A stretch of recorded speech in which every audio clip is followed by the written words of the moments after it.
Hello and welcome to another episode of Anthony Scouts. Pleasure to be here again. Hope everyone's good. Hope you're all blessed. Hope you've all had a good week. I know it's the international break. You're never at your happy. You're never at your happiest at international break. Sometimes it drags.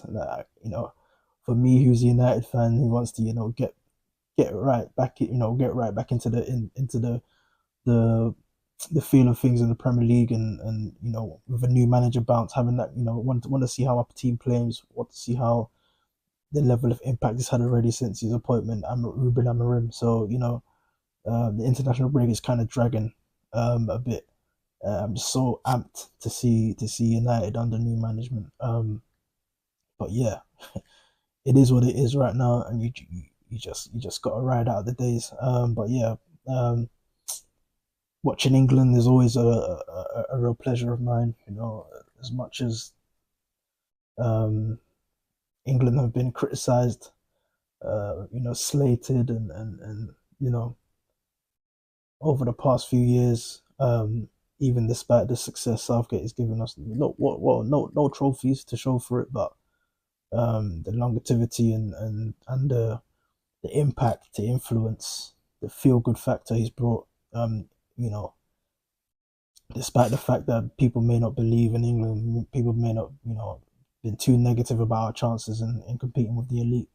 I'm always excited to watch England. I'm always at the edge of my seat when I'm watching England. So I love football anyway. So I've got no complaints when it comes to watching England. But yeah, let's get into the the crux of this episode. We will be talking all things England, and uh, advertising my latest Anthony Scouts article, which was published last week. But yeah, um, good week for England. Very good international window for England. Um, I think Carsley has accomplished his mission. Carsley has accomplished the expectations that FA placed in him when he brought him in interim charge, which was to get England back playing with the elite, and he's done that. So massive credit to him, massive credit to what he's done, the level of impact he's had. We know he's a training ground manager. We know he prefers that instead of being in front of the camera and talking about all things England, and getting involved with conversations that you wouldn't think a football manager will be getting involved in. And as is the job of an England manager, as we've seen Gareth Southgate do over the years. But yeah, he has been criticised, Carsley, for his you know looking out of his depth in his press conferences, which I don't care about really. I'm not too fussed about that. For me personally, I'm not just one man out of a million who scrutinize these kind of things, but um, who don't scrutinize these kind of things. But what matters to me is the training pitch and how that translates to the football pitch. And we saw a lot of influence and impact with England over the past 6 games. 5 wins from 6 games. That's all you can ask for. I didn't expect that, if I'm being honest. Um, I know there was the one defeat to Greece, and Carsley can say, it's a learning curve. I know he said in his recent press conference, pre-match before the Ireland game, where he said that he still has some regrets over the Greece game, how things went down and his decisions. But such is the nature as a football manager, top level football manager these days. You live and die by your decisions. And unfortunately, we think that that day didn't go right. It wasn't a good result. But you live and learn by that. Even the best managers make mistakes. We've seen Guardiola make mistakes like that. We've seen Jurgen Klopp in Liverpool. We've seen Sir Alex make mistakes like that. So it happens. But when you're an England manager, it's like people are pinning you to a wall, and showing you where things went wrong. But what I've admired about Carsley is he's made bold decisions, and he's stuck to it. He's the level of conviction and reasoning for the decisions that he's given. I felt, fair enough. I can't, even dropping Kane for the Greece game. People were saying, "Oh, why are you dropping Kane? This is our top scorer. This is our greatest goal scorer. Why are you, and it's a decision. It's a decision that paid off. England went out 3-0. Watkins, who came in for Kane, played really well. So no complaints about that. Um, but yeah, Carsley's made some bold decisions, and that's what you have to do as an England manager. You have to make bold decisions, bold choices, bold selection choices, bold tactical choices. Yeah, the Greece one at Wembley didn't go well. But despite that, Carsley has learned from that. He's grown from that, and he can use this experience as yeah, as a big one on the CV. I definitely see him taking a club job in the next couple of years. I know we'll be going back to the under 21s after this, but I think he deserves a club job, at least a championship. Um, you know, I saw somewhere that Coventry City have him on their list, but it looks like they're going for Frank Lampard. I would have thought Luke Carsley would have been perfect for that role.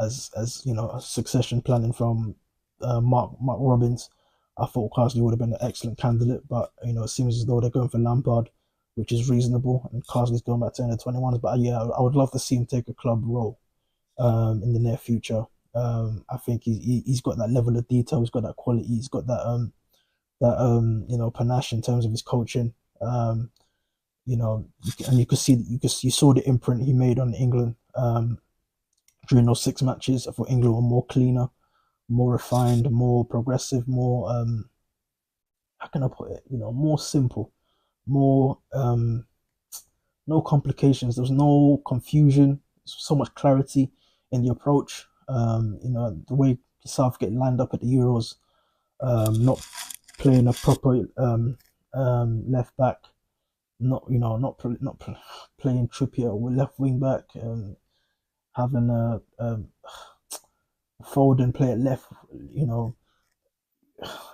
as the left of the two behind Kane in a free at the back system and all that stuff. There wasn't.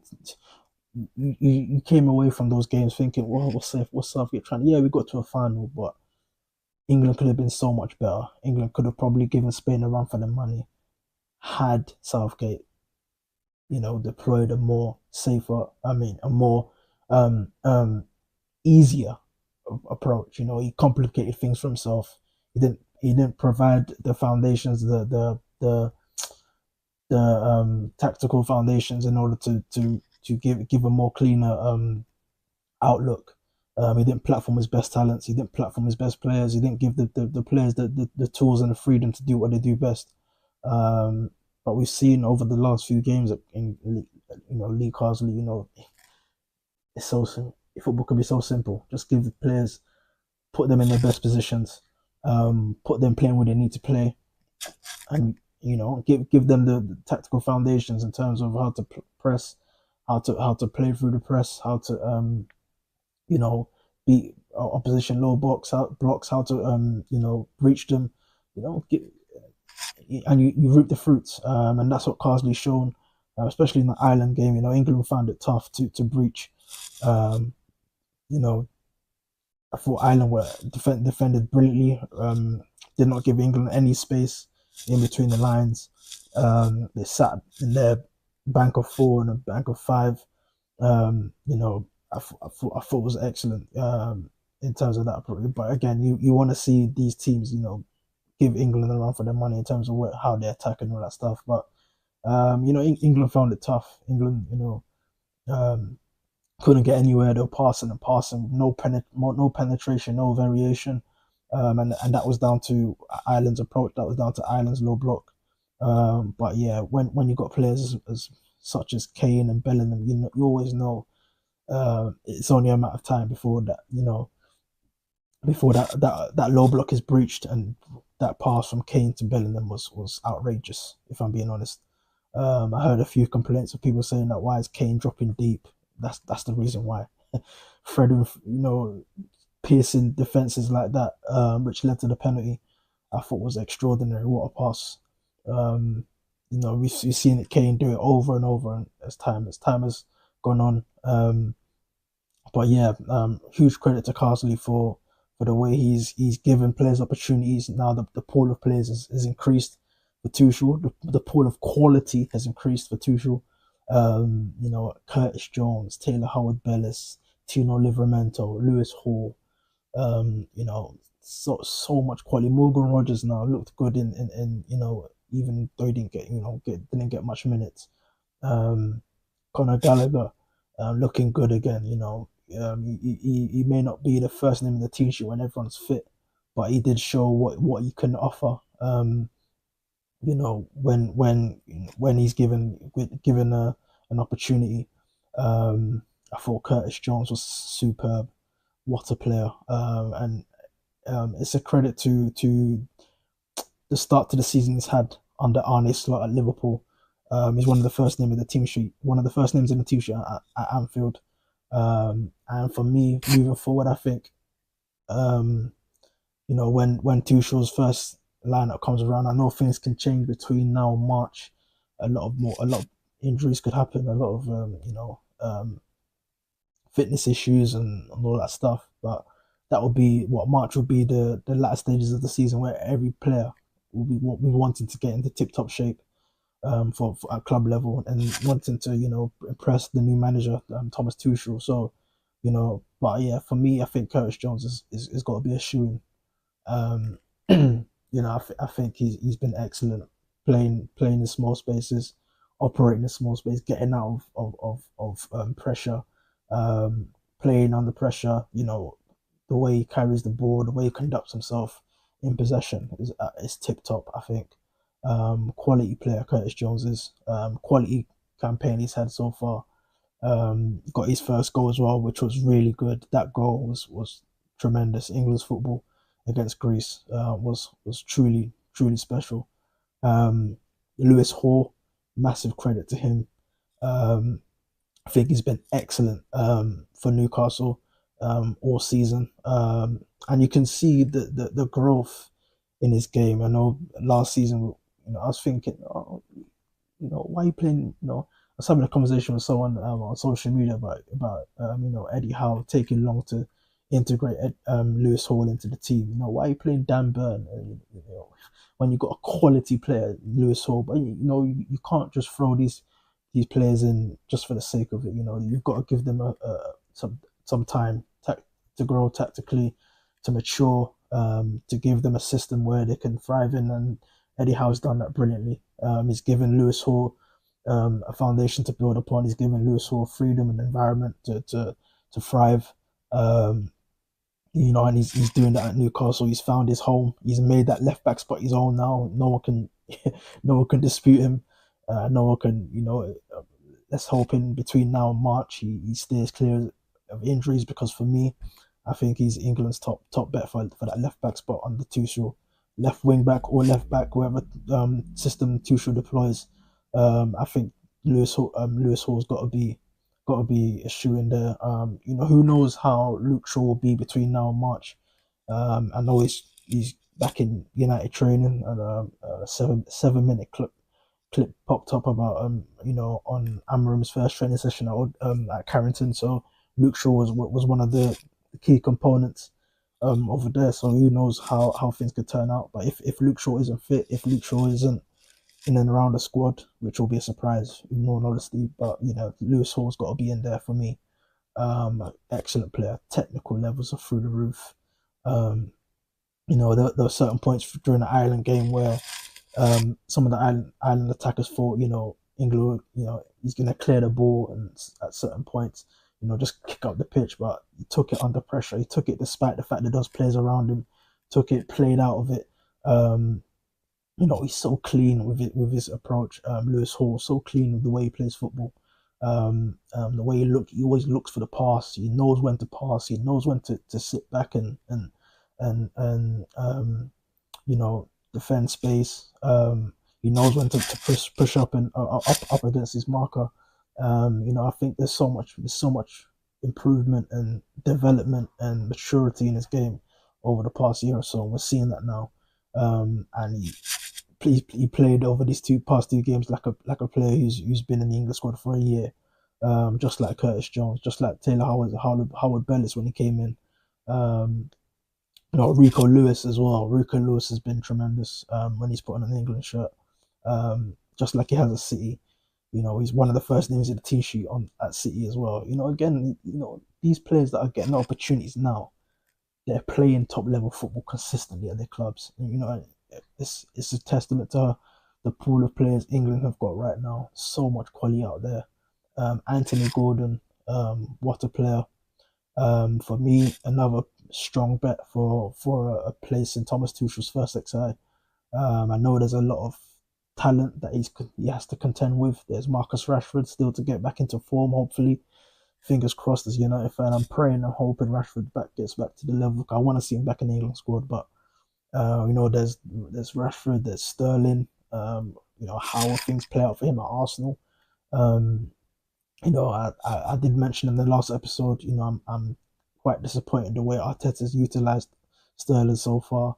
Not giving him any opportunities, even though Martinelli's out of form. I want to see Sterling get back to the level again, man. Quality player, legend, legendary winger. There's Jadon Sancho. It started off well at Chelsea, but things have tailed off a bit for him. In all honesty, I don't know whether it's fitness or illness, but it seems as though he hasn't got back to the levels he did show over the past few games. He was Maresca's first choice at Chelsea. I don't know what's happened now. It's now been given to Pedro Neto and Noni Madueke. So um, how things look moving forward, I don't know. That Tuchel first exciting match is going to be interesting. For me, I don't know how he will line up in that first game. I don't know, how things may play out in terms of the squad he picks. But for me, I did write a squad today. I did write an outline of what the squad may look like. I put Jordan Pickford in goal. I had a back four, so it was a 4-3-3. You don't know whether Tuchel could play a 4-3, 4-3, 3-5-2. But yeah, I had a 4-3-3. I had Reece James or Trent at right back. Then I had Mark Gay, Levi Colwill, Lewis Hall at left back. Then I had Declan Rice, Curtis Jones, Jude Bellingham in midfield. Then I had Saka, Kane, and Anthony Gordon. You know, good team, but again, there's so much quality in and around those positions. You've got Saka's position, you've got Madueke, who looked very good over the past two games. Madueke has really grown into that, into the England shirt for me as well. Look, he's also seen him in those training pictures, playing with confidence, playing with an arrogance that you wouldn't see from a player who's a winger playing up against the quality in and around him in the England squad. He's playing with arrogance where he's thinking, "Oh, I can usurp Saka in this team." He may not do it. People may not believe in him to do it, but when you've got that confidence about yourself that you can usurp Saka, why not? Why not believe that? And I felt he's been really good over the past two games.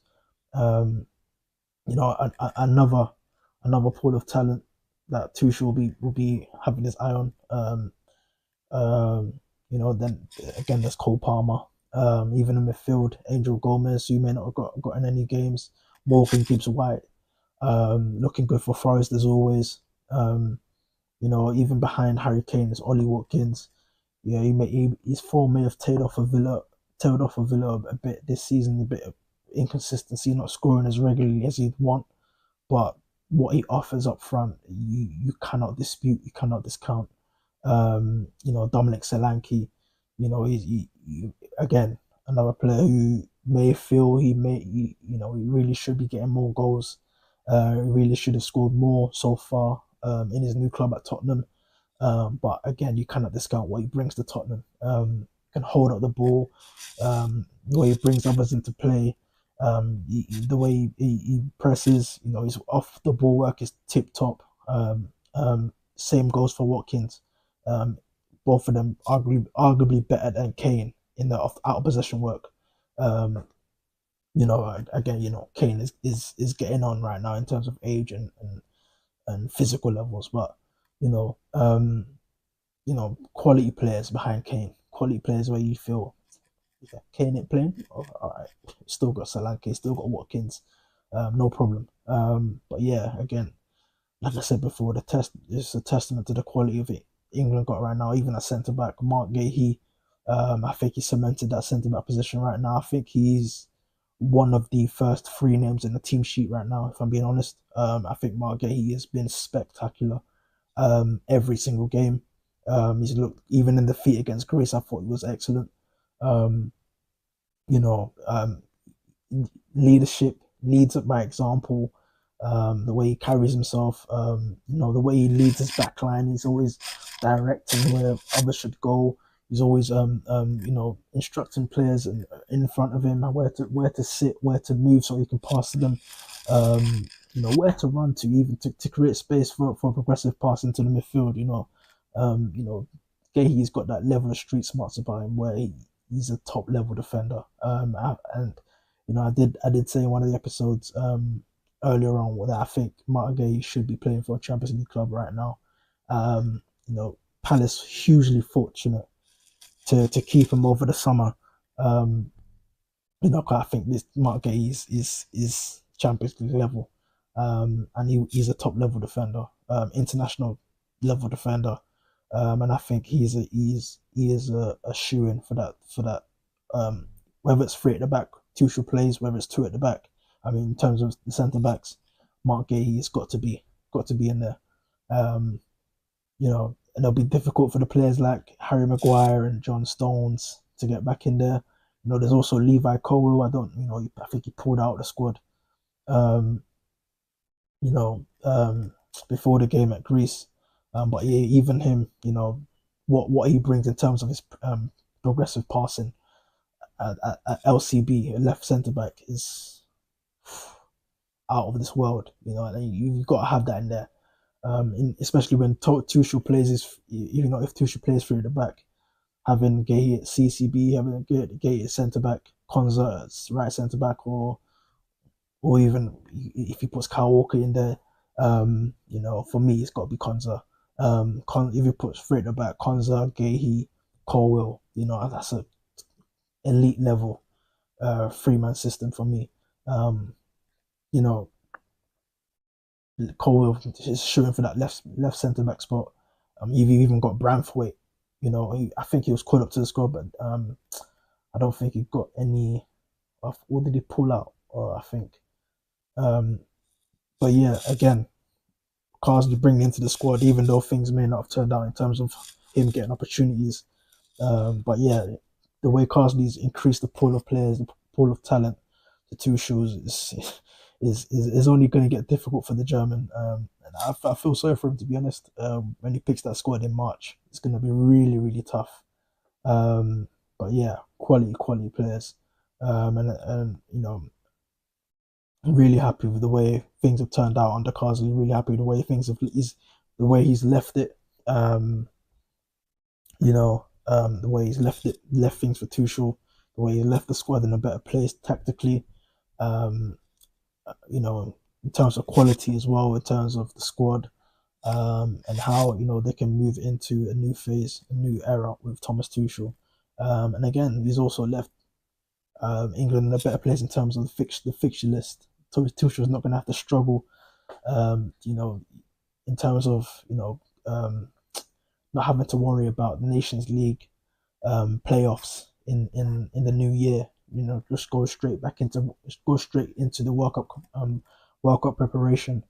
And that was the plan that the FA had. That was the expectation they had of Carsley to get England back into the elite level in terms of Nations League, playing against Spain, Portugal, Italy, France, Croatia, and that's where England will be playing in 20 months' time when the Nation League kicks off again.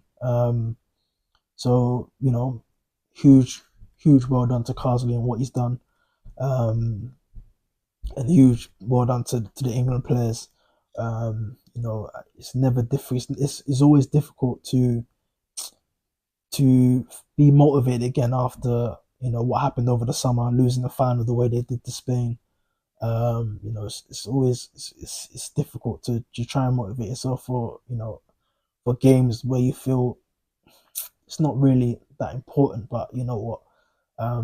We've when we put on the England shirt, when we put on the England badge, you put 100% in. And they did that. I thought Jude Bellingham. Oh wow, Jude Bellingham. I think if there's one player where I could describe and you know if there's one player I could praise for the rest of my life, it'll be Jude Bellingham. What a player! I think his level of performance and the responsibility and the maturity he plays with when playing for England, not just Real Madrid, is nothing short of brilliant. I think he's been so good. The way he's taken the onus upon himself to create things for England, to create magic, to create something out of nothing. Um, Even just the little things, even the run that he did for that red card, for the penalty, the run that he made. If he hadn't made a run, Kane would have found him, and England would have still struggled to score goals.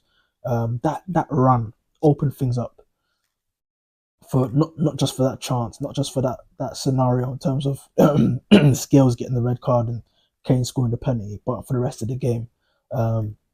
Is that a run that changed the whole thing for England, and that's what Bellingham is. He's a game breaker. Even when he's not scoring a goal, he's doing something that creates that opens the floodgates for his team. And I thought he did that really good against Ireland. He did it against Croatia as well. When we saw Lewis Hall play that terrific ball from Morgan Rogers, who played the pass around the corner for Bellingham, took it on the run, and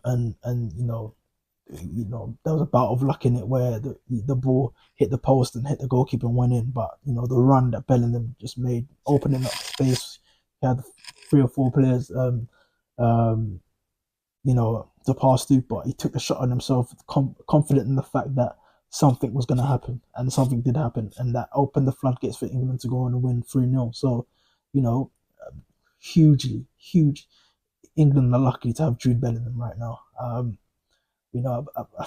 I've seen some ridiculous takes about he's overrated. I'm thinking, come on, Jude Bellingham overrated. I'm sorry. This is a generational talent. This is someone that can get him at the right physical levels. He will win you games, win you titles. I know that didn't happen at the Euros, but I think that was a tactical fault. I think that was the manager not platforming him to give him the right team to help, to help impact. You know what I mean? Again, even if the team is not shaped up right, even if the team is not, playing at the levels that they should be, a player of Bellingham's quality should be, making an impact. It didn't happen for him, but again, the level of character and temperament and maturity and responsibility, leadership Bellingham has shown, he's going to take that on the chin and think, next time, I've got to do something to make this team better when it comes to playing Spain, France, and that will come. His time will come again. Bellingham will be in more finals for England. But yeah, what a player! What a player Bellingham is. Phenomenal. Game breaker. Changes games. He's a, opens things up with one swell movement. What simple things he does just makes it look awesome. Makes it look awe-inspiring. Makes it look amazing. And that's a generational talent for me. But yeah, I think England are a much better place than we were when when these when the September break, September internationals came around, much better place right now, and that's thanks to Lee Carsley. And so well done to him for the job he's done. You know, he can go back to the under 21s, hugely confident in the fact that he can pave the way for more players to get into the first team. There's so many more talents in that under 21. I was looking at the lineup. I played. They got 2 draws against Spain and Netherlands. I was looking at the team, the under 21 team. I'm thinking, wow. James McAtee from City, Joel Bellingham, but Jude Bellingham's brother. And I was looking at the lineup. I was thinking, wow. Some of these players can play for the senior team right now. I was looking at James McAtee, Joby Bellingham, Tyler Diblin from Southampton. What a talent! One to watch one to watch this season. Archie Gray, Samuel Illing Jr. On loan from Aston Villa. I think he's at Bologna now. Quality players. Even on the bench, Ted and Mengi. Even though Luton haven't been playing on the Championship, that's another quality defender. Liam Delap really doing well at Ipswich. England will be scouring for striker talents in their future. Liam Delap will be definitely be one of those players that will be in and around the fringes of the team. Jaden Philogene, quality players to choose from. Bashir Humphreys at centre back, Charlie Cresswell, Lewis Miley at Newcastle. Top players. Again, so much quality, and this is the team that we should be winning trophies, should be winning Nations League, Euros, World Cups, man. So much quality. But then again, you can say the same thing about France. The level of players that they're coming through, Spain as well, the level of talent that's coming through there. Holland, Germany. So it's always going to be difficult. You may think your country has so much talent, but then there's another one that has so much talent, and that's the talent you have to contend with to be the best. So hopefully, even after Tuchel, there's a manager that we can bring in that can improve the team and get them developing even more. But yeah, for me, Tuchel is the right man. A manager that exudes confidence, exudes quality, exudes experience and know-how, a winning mentality, a siege mentality. That's what England we need right now. A manager that can break barriers, that can break break past the previous barriers where the players are not performing to the levels where they should be, and getting past even getting past Spain in finals. I think Tuchel is the perfect gap bridger in terms of getting England to the next level. And there's I couldn't think of a better candidate, if I'm being honest. But yeah, England are a very good place right now, and it's very very pleasing to see. And I'm happy. Happy as a out and out England fan. But yeah, quality. Moving on now.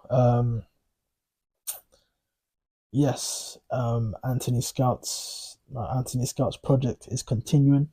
I recently scouted a player for my Anthony Scout's project, and I published the scout report. And this is a player who I've been hugely impressed by over the past year. If you have watched the African Cup of Nations, you may have seen a burgeoning young talent emerge in the scene for Senegal. Um, Back then, he was playing for FC Metz, but now he's moved on to AS Monaco. He moved to Monaco in the summer for about 15 million euros, I think. And that young man is Lamine Camara, 20 years of age, plays midfield. And there's something that impresses me about Lamine Camara. There's a how can I put it? Strange but true stereotype about African players these days. I was seeing it a lot in AFCON, the last AFCON in social media, where people were saying that most African players do not have the brains, do not have the composure, do not have the, you know, how can I put it, composure and technical levels to you know to play in a manner where they can take the ball and look at certain areas of the pitch, look at certain scenarios, think before they do things. A player that thinks before they perform, um, before they play a pass, before they shoot, before they tackle. You know that most Nigerian or most African players always play on impulse. They always play, do things so rashly. And I've been looking to, how can I say, battle that notion, with certain talents that come through. I did one piece a few months ago. I think during the summer, I scouted Sporting's centre back Usman Diomande. I think he's a perfect example that all African centre backs aren't just players that kick the ball long when they're trying to clear the ball, or players that jump into tackles, and and do things so rashly. Um, Usman Diomande is a perfect example of a player who thinks before he tackles, thinks before he passes, looks and scans the pitch before he plays a pass. A player that can play through lines, a player that can read danger, a player that's not so brash when he's defending wide spaces. I thought I'd go on and find a midfielder now, and I found Lamine Camara. Hugely impressive player. And what impresses me about him is that he's a jack of all trades in terms of midfield roles. He can play as a number six in a pivot. I wouldn't play him as a lone six. I still think he's got a lot of development and learning to do before he plays the role. But yeah, he can play as a defensive midfielder in the midfield two. He can play as an advanced eight, roaming about the pitch, or a roaming playmaker, or a box to box player, or he can play as a number 10, a box crasher, someone that comes into the box and scores goals, or creates in the final third. I think he's got all the ingredients needed to be a top level player. I think for me, I made a during the over the in the piece, you can see in the link below, where I've put the link below the piece for the scout report on Lamine Camara. I did write in there that I do think he'll be playing for a top level club, top level elite club, in the next couple of years. I do think Monaco will find it hard to keep him, even next summer. I do think, I won't be surprised if a big team comes for him next summer, or even a team trying to get into the elite level. I think he's got all the ingredients necessary to play Champions League football on a regular basis. I think this is his first season. Yeah, this is his first season playing Champions League football for Monaco, and I think he's conducted himself really well. There's a match he played against Barcelona where I thought he was excellent. But yeah, what a player! A player that I think more Africans, African football fans should be watching, especially with the African Cup of Nations coming about next year, December, 2025. What a player! I think Senegal will be relying on him for years to come. Again, as I said before, he can play as a defensive midfielder. He can play as a box to box player. He can play as an advanced playmaker in the number 8. A player that finds spaces in between the lines and looks to create, looks to score from there. He can play as a number 10, a player that regularly gets on the end of crosses, gets on the end of cutbacks and scores goals. I think he's exerted himself brilliantly in those roles over the past couple of years for Metz and Monaco so far. There's even goals that he scored from his own half. He's picked up the ball, he's scanned the pitch, and he's seen a goalkeeper off his line. Let me shoot, bam. It's gone in. The quality player, Lamine Camara, one to watch. Watch him. watch his development. I'll be watching his development closely. Um, for me, he's excellent. I think I mentioned the piece where,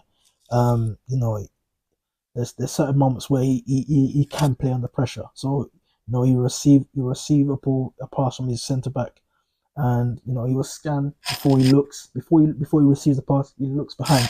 You know, there's a stereotype where a midfielder will receive a pass and then just kick it long. I would hope for the best, but that notion is unfounded, to be honest, for me. There are talents out there, African talents out there that do play with their brains, do play with composure and astuteness. And Lamine Camara is one of them. There are let me not lie. There are moments of rashness I've seen.